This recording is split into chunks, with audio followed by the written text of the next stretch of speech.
안녕하세요. 크루즈 여행가 로맥입니다. 자, 우리 배는 나하에 거의 도착했습니다. 지금 여기가 나하 국제공항 근처인 것 같습니다. 지금 6시 한 10분 정도 밖에 안 되는 시간인데 벌써 도착했어요. 그래서 나하의 야경을 일어나자마자 볼 수가 있는 상황입니다. 쭉 아까 저쪽 활주로가 보였고요. 이쪽이 이제 나하 중심부가 되겠죠. 여기는 그래도 어제 미야코지마랑은 좀 다르죠. 도시입니다. 여기는 큰 도시입니다. 아하, 이제 잠시 뒤면 도착을 할 건데 오늘 여기서 하선하는 사람들이 많기 때문에 좀 빨리 온 것 같아요. 그리고 미야코지마에서 그렇게 멀지도 않습니다. 자, 그리고 거의 다 우리는 나하에 거의 도착했기 때문에 이제 이 계단을 이용해서 올라갈 수가 있어요. 그리고 아주 천천히 가잖아요. 바람도 없습니다. 따뜻하게 입고 나오긴 했지만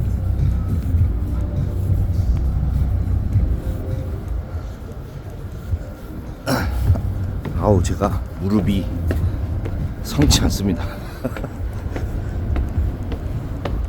그래도 계속 운동하면서 풀어줘야 돼요. 자, 여기는 계단을 몇 번 이용하면은 진짜 배 전체적으로 한 바퀴를 다 돌 수가 있어요. 자, 어제 못 봤던 일본 국기, 여기 일본입니다. 계단 올라가서 조금 평지가 나오면 두 번째 날, 세 번째 날 아침이죠. 본격적인 프리뷰 시작하도록 하겠습니다. 여기 못 간다. 맞아, 여기는 MSC 요트클럽이에요. 여기는 요트클럽 승객이나 뭐 스위트 뭐 이런 사람들만 이용할 수 있는 공간이고, 이렇게 탭을 해야지만 들어갈 수 있습니다. 뭐 골드 멤버든 다이아몬드 멤버든 갈 수가 없습니다. 근데 제가 지난 요 시스터십들에서 저 안에 들어가서 영상을 다 담아놨어요. 여러분들은 그 영상을 보시면 됩니다. 이 요트클럽이 어떻게 생겼나. 선내시설 MSC 버추구사호 편, 그거를 보시면 요트클럽 내부가 어떻게 구성되어 있는지를 보실 수가 있습니다.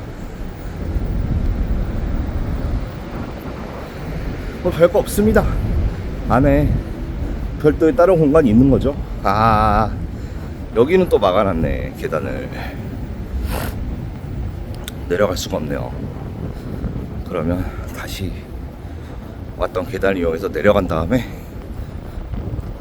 본격적인 프리뷰를 하도록 하겠습니다. 참 예쁘죠? 아주 이뻐요. 아주 이쁜 배고, 뭐 오래되지 않은 배고, MSC 내에서도 거의 최신의 추객기는 한 5년, 6년 정도밖에 안 된 배이기 때문에 시설도 좋고 좋습니다. 근데 단점이 있어요. 뭐냐? 보통은 제가 이제 작은 배를 타잖아요. 작은 배를 선호하는 이유가 프로그램이 많습니다. 작은 트리비아라든지 게임이라든지 그런 것들이 많은데, 이놈의 큰 배들은 그게 좀 약해요. 워낙 시설들이 많이 즐길 수 있는 것들이 있는 편이기 때문에 얘네들이 소프트웨어에 그렇게 힘을 쏟지 않습니다. 그러다 보니까 저는 트리비아 없는 크루즈도 거의 오랜만에 타보는 것 같아요. 예전에는 제가 트리비아에 대해서 좀 어려워했어요. 왜냐, 다 영어로 하니까 어렵잖아요. 하다 보니까 뭐 그렇게 어려운 것만은 아니더라고요. 그래서 계속 트리비아에 참여하게 됐고, 가장 컸던 문제는, 지금도 트리비아를 하면서 가장 큰 문제는 언어입니다. 언어. 어렵죠. 우리나라 말이 아닌데. 그래서 뭐 어쩔 수 없죠 뭐. 근데 이제 이 배가, 벨리시마오가 꽤 오래전부터 아시아에서 운항을 합니다. 그러니까 제가 처음 탔던 2019년 크리스마스 시즌에도 이 벨리시마오를 탔던 거는 아시아였어요. 두바이에서 타서 일주일간의 크루즈를 탔었는데, 이 배가 뭐 한때는 도쿄를 출발해서 일본 몇 곳을 지나서 부산을 기항했다가 다시 일본으로 돌아가고 막 이런 정기적인 코스도 있었고요. 뭐 지금은 영역을 더 넓혔죠. 대만까지 왔다가 오키나와 왔다가, 그러니까 많은 크루즈 선들이 로얄 캐리비언도 그렇고 노르웨이전도 그렇고 서울도 기항하고, 서울이 모항이 되기도 하고, 뭐 제주도 들리고 여수도 들리고, 뭐 그렇게 동북아시아에 대한 일정들이 많이 늘어났습니다. 그러니까 우리가 크루즈를 이용하기가 훨씬 더 좋아졌죠. 예전에는 동북아시아는 거의 일본 도쿄의 요코하마 정도만 모항이었고, 여기는 오키나와는 많이 오지 않았어요. 그러니까 동북아시아의 허브 모항은 어디? 도쿄라고 생각하시면 됩니다. 왜냐면 대부분의 배들이 도쿄를 다 모항으로 하고 있고, 뭐 상하이도 그렇지만, 하지만 도쿄가 더 그렇습니다. 왜냐, 알래스카를 갈 때 태평양 횡단을 하면서 가는 코스들이 다 대부분이 다 도쿄에서 시작하고 도쿄에서 끝나고요. 그렇기 때문에 뭐 많은 배들이 일본에 옵니다. 그리고 이렇게 선내 생활을 하다 보면, 여기는 뭐 중국 애들이 현재는 많진 않죠. 있긴 있지만 한국 사람들 그 송가인 공연, 송가인 크루즈 타려고 400명이나 걸 왔기 때문에, 현대 투어존인가? 아, 저 깜짝 놀랐습니다. 현대 투어존. 그래서 제가 어제 이제 현대 투어존으로 오신 분들 중에 한 분하고 얘기를 했는데, 도대체 얼마를 주고 오셨냐 물어보니까 한 400을 줬다는 거예요. 그래서 그게 이제 송가인 공연이 포함된 거냐 여쭤보니까 그렇다고 하더라고요. 2번 공연이, 네, 1시간 반이 공연이 있대요. 자, 근데 400이다. 너무 많이 쓰신 거 아니냐 그랬더니, 그래도 송가인의 골수 팬들이라든지 그런 분들은 너무 좋아한답니다. 자, 제가 이 동북아시아 크루즈 영상, 첫 영상에서 토탈 비용에 대해서 말씀드렸죠. 저는 채 100만 원이 안 들었어요. 8박 9일 동안에 채 100만 원이 안 들었죠. 근데 이분들은, 그러니까 한국에서 출발해서 나하에 왔다가 1그룹은 바로 승선을 하고 4박 정도의 크루즈 한 다음에 다시 나하로 돌아와서 거기서 1박을 하고, 그러고 한국으로 돌아간다고 합니다. 총 일정이 6일이죠. 일진이 그렇고, 이진은 도착해서 나하에서 1박을 하고 크루즈 타고 다시 나하로 와서 바로 한국으로 돌아가는 일정. 그러니까 이 크루즈를 타는 사람들은 계속 저기 1차나 2차나 같은 배를 타는 건데, 오키나와에서의 나하에서 1박을 먼저 하느냐,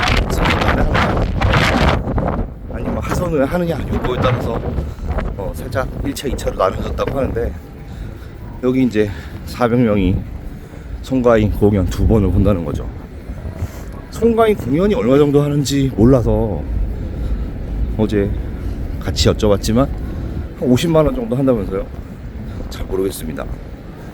또 그거를 다 포함해도, 룸은 발코니 룸이라고 합니다. 물론 저는 인사이드 룸을 개런티 인사이드 룸으로 해서 운 좋게 2단계가 선택돼서 무료 업그레이드를 받아서 발코니를 쓰지만 가격 차이가 나도 너무 나는 거죠. 제가 이 크루즈를 6박 7일 아닙니까? $390에 제가 예매를 했으니까 이건 좀 물론 여기 뭐 모르겠습니다. 지룽이나 미야코부치나 나하에서의 투어가 포함되어 있다고 하더라도 제가 생각하기엔 좀 과합니다. 근데 여기만 그런 게 아니고 모든 한국 여행사에서 판매하는 크루즈가 마진을 많이 붙여요. 뭐 여기가 이 정도의 비용이면 유럽이나 뭐 미국이나 알래스카 이런 데는 여행사 통해서 크루즈를 타면 1000만 원을 할 겁니다, 최소. 근데 1000만 원이면 저는 3달을 살아요, 거의. 다음에 제가 3월 1일부터 승선하는 노르웨이전, 뉴질랜드부터 싱가포르까지 한 달. 요 크루즈 나중에 소개 영상 보시면 깜짝 놀라실 겁니다. 뭐야, 저 가격은 뭐야? 크루즈를 한 달을 타는데 28박 29일입니다, 정확하게 28박 29일인데 뭐야 하실 거예요. 저 뭐야? 진짜. 게다가 싱글 차지도 아니고 저 혼자 방을 쓰면서 그런 크루즈인데 좀 공부를 하면 조금만 더 알아보면은 크루즈 한 번 탈 거 3번 탈 수 있습니다, 진짜. 근데 뭐 송가인을 좋아하시는 분들은 좀 나이도 있으실 거고, 그리고 이 인터넷이나 뭐 서칭, 특히 해외 사이트 이런 영어로 된 그런 것들에 약할 수도 있기 때문에 이해는 합니다. 그리고 이제 뭐 제 또래라든지 더 어린 친구들은 뭐 알고는 있을 수도 있죠, 크루즈의 존재를. 하지만 그들은 일을 해야 되죠. 돈을 벌어야 됩니다. 애들을 키워야 됩니다. 그렇기 때문에 시간이 없죠. 그래서 이렇게 짧은 크루즈만 탈 수 있는데, 짧은 크루즈의 단점은 친구들을 깊게 사귀기가 어렵다. 물론 가족끼리 와서 재밌게 놀아도 됩니다. 근데 저처럼 혼자 와서 여러 나라 국적의 친구들 만나고 그러고 놀면 또 다음이 또 재밌습니다.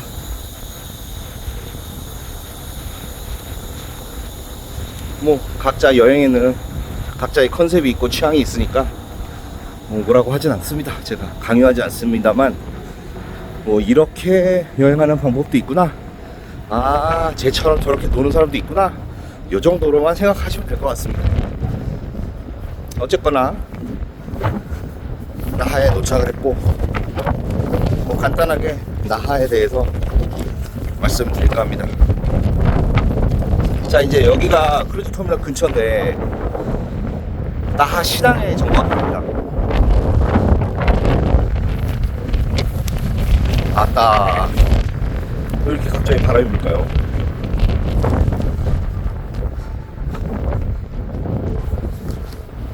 오키나와 나하의 크루즈 터미널은 중심가, 시내 중심가에서 도보로 20분이면 갈 수 있고요.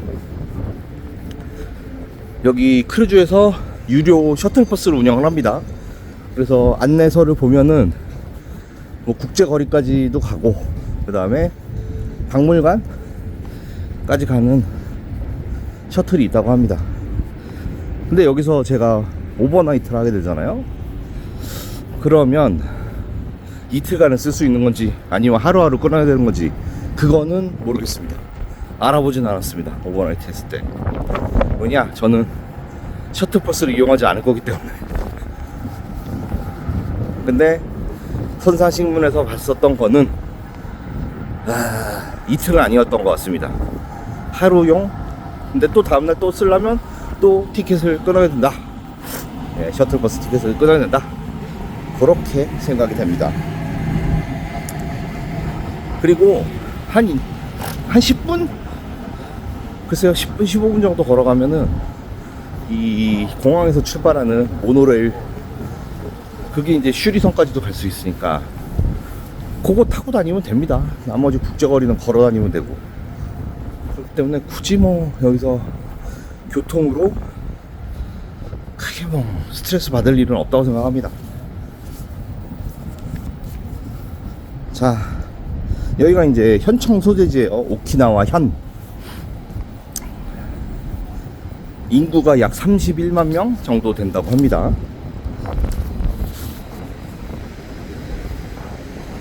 그리고 광역으로, 그러니까 나하를 광역으로 중심으로 광역까지 생각하면 한 70만 명 정도가 여기에 살고 있는데, 이제 일본도 인구 고령화 때문에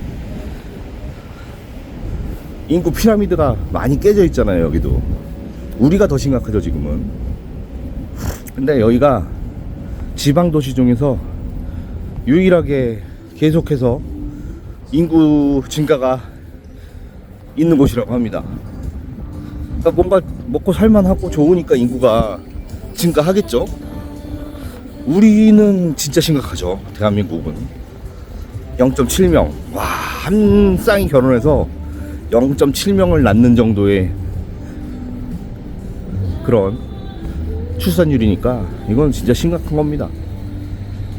한 1.5, 1.43 이 정도만 돼도 아주 심각한 건데, 우리는 그 절반이죠. 0.7을 가고 있으니까 뭐 곧 뭐 전쟁이 나지 않아도 대한민국은 몇십 년 지나면 거의 대만 정도 수준으로 인구가 떨어질 겁니다. 아, 정말 심각한 상황인데, 그때쯤 되면은 이제 저는 늙어서 힘도 없을 거고 젊은 애들이 저를 부양해야 되는데 애들이 없으니 걱정이죠. 걱정이 됩니다만, 뭐 아무튼 오키나와 이쪽은 사람이 늘어난다고 하니까 뭐 다행입니다. 그리고 여기도 이제 미야코지와랑 같이 아열대성 기후, 온난 수분 기후죠. 고온 다습하고요. 네. 그리고 2차 대전 때 일본이 본토를 방어하기 위한 최후의 노선으로 이쪽 오키나와를 잡지 않았습니까? 그래서 많이 파괴됐다고 합니다. 핵소고지 기억나시죠? 영화 여길걸요 아마? 핵소고지 저 제대로 보지 않아서 그냥 이런 케이블에서 잠시 지나가다가 저거 뭐야, 저거 전쟁 영화 뭐야 하다가 잠깐 중간중간 봤기 때문에 풀 스토리는 기억이 나질 않습니다만, 총을 쏘지 않는 군인이죠. 의무병.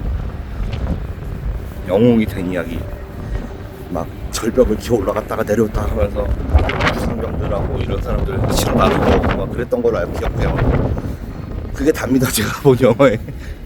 근데 배경이 이곳 오키나와라는 것으로 알고 있습니다. 아닐 수도 있습니다. 왜냐, 저희 프리뷰는 항상 여기저기 막 잡다한 것들을, 제 머리에 있는 것들 그냥 토해내는 거기 때문에 신뢰도가 매우 떨어지죠. 하지만 정확도는 꽤 높습니다. 기억력이 나쁘지 않아요, 아직까지는. 뭐 그렇고요. 2차 대전 후에 이제 도로가 정비되지 않아서 여기 도로폭이 많이 좁답니다. 그래서 인구가 나하 시내에 30몇만 밖에 안 살고 있지만 교통정체가 심하다고 합니다. 도로가 좁기 때문이라고 하는데, 얼마나 좁은지는 가서 봐야지 눈으로 확인할 것 같습니다. 눈으로 확인해야지 알 것 같습니다. 그래서 유이레일이라는 모노레일, 그게 좋은 거죠. 원래는 여기에 노면 전차가 있었는데 그것도 다 없어졌을걸요 아마 전쟁 끝나고. 그렇다고 합니다. 네, 다이슈대에는 있었어요. 근데 첫 번째로 버스와의 경쟁에서 완전 밀려버렸고요. 그 다음에 전쟁 후에 파괴가 됐는데 복구하지 않았다고 합니다. 여기 이제 볼 게 이제 가장 메인이 슈리성이죠. 오늘도 이제 저는 슈리성을 갈 건데, 마리아하고 베스나하고 경복궁에서 한복 입고 사진 찍었던 게 너무 기억에 남나 봅니다. 그거 검색하고 있더라고요. 여기서 기모노 입을 수 있냐고 막. 근데 용케 찾아냈어요, 걔네들이. 그래서 그거 입고 사진 찍고 싶다고 그래요. 아유, 알아서 해라 했는데 뭐 하겠죠? 그리고 시키나인 유리성 류큐성 옆에 시키나인이라고 뭐 그런 것도 있고 거기도 갈 거고, 여기에 이제 세계 문화유산 4개가 있다고 합니다. 뭐 볼 것들이 꽤 있죠. 세계 문화유산이 슈리성을 포함해서 6개 정도 있다고 하니까. 근데 이거는 유네스코도 너무 그렇게 막 믿으면 안 됩니다. 실제로 갔는데 이게 뭐야 하는 경우도 꽤 많아요. 그리고 등재하는 게 그 과정이 그렇게 뭐 어렵지 않다고 합니다. 뭐 유네스코 하면은 특히 일본과의 우리와 관계에 생각하면은 좀 민감한 것들이 많잖아요. 군함도도 그렇고. 아무튼 뭐 갑자기 생각났습니다. 군함도가. 그리고 국제거리 팔레트 쿠모버 치보야 야치문 거리 등이 이제 뭐 그럴 것들이 있고, 이유마치 수산시장도 그렇고 니미노우의 해수욕장 뭐 이런 것들 볼거리들이 제가 봤을 땐 미야코지마보다 많은 곳이 이곳 나하입니다. 그 정도로 나하에 대한 프리뷰는 마무리하도록 하고, 여기 정박할 것 같아요. 여기. 그리고 오늘은 한국 사람 400명이 내리고, 한국 사람들 뿐만 아니라 일본 사람들도 왠지 많이 내릴 것 같아요. 그리고 승선은 중국인들이 좀 많이 할 것 같다는 생각이 듭니다. 왜냐? 상하이로 가기 때문에. 그게 조금 아쉬운 부분이긴 합니다. 네, 뭐 제가 봤을 때는 대동소이합니다. 그리고 어제 같이 게임에 참여해서 놀았던 캐나다 친구들도 대만에서부터 여기까지 짧은 일정을 기로하고 파산을 한다고 하고요. 많은 것들이 바뀌고, 어제는 거의 빠이빠이 분위기였죠. 하선 전날 그런 분위기여갖고 뭐 나중에 또 한번 느낄 수도 있겠죠. 얘네들이 그런 프로그램을 한다면. 그 정도였습니다. 자, 저는 조금 더 걷고 아침 식사를 하고 오키나와 나하 본격적인 여행을 하도록 하겠습니다. 그럼 오늘의 프리뷰 영상은 이 정도로 마치도록 하겠습니다. 모두 시청해 주셔서 감사합니다. 로맥이었습니다. 자, 저는 슈리역에 도착했고요. 여기가 슈리역이고, 횡단보도 하나 정도 건너면 여기가 이제 슈리성으로 올라가는 입구가 되겠습니다. 그래서 이 모노레일 역에서 아주 가깝습니다. 한 300m 정도 걸어오면은 슈리성 입구로 진입할 수 있고, 일로 쭉 올라가면 아마 매표소나 그런 게 있을 것 같습니다. 저 위로 올라가도록 하겠습니다.